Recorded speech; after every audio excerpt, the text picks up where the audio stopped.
चला तर मंडळी, मिक्सरचं भांडं घ्यायचं, त्यामध्ये भाजलेले शेंगदाणे टाकून घ्यायचे.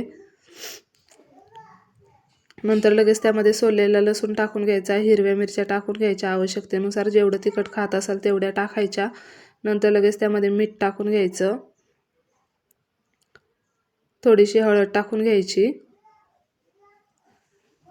आणि पाणी टाकून मिक्सरला वाटण हे बारीक वाटून घ्यायचं. तर बघा अशा प्रकारे बारीक वाटून घेतलेलं आहे मी.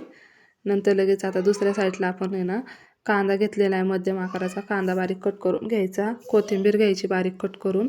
नंतर एक टोमॅटो घेतला आहे, टोमॅटो पण बारीक कट करून घ्यायचा. नंतर लगेच गॅसवरती कढई ठेवून घ्यायची. कढई आपली चांगली गरम झाली की त्यामध्ये आवश्यकतेनुसार तेल टाकून घ्यायचं.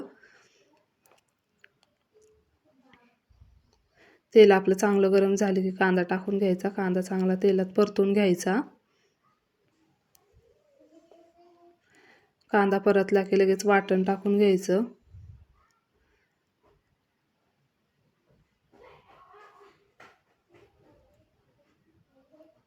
वाटण पण परतून घ्यायचं तेलामध्ये चांगलं. नंतर लगेच त्यामध्ये टोमॅटो टाकून घ्यायचा.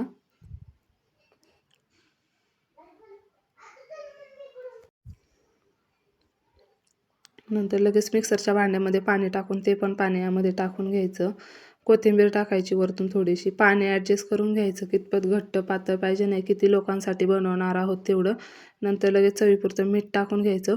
उकळी आली की गॅस मिडियम करून एक 5 मिनिटासाठी आपली शेंगदाण्याची आमटी म्हणा किंवा शेंगदाण्याचं बेसन म्हणा हे उकळून घ्यायचं. नंतर गॅस बंद करून कोथिंबीर टाकून घ्यायची आणि ताट वाढायला घ्यायचं गरमागरम. तर बघा इथे मी बाजरीची भाकर केलेली आहे.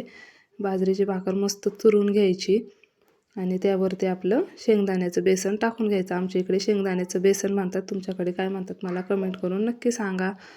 तर बघा मस्त गरमागरम आपली प्लेट रेडी झालेली आहे. त्यासोबत लोणचं आहे आणि पापड तळलेले आहे. रेसिपी आवडली असेल तर व्हिडिओला लाईक करा, व्हिडिओ शेअर करा आणि आपल्या चॅनलला लवकरात लवकर सबस्क्राईब करून घ्या.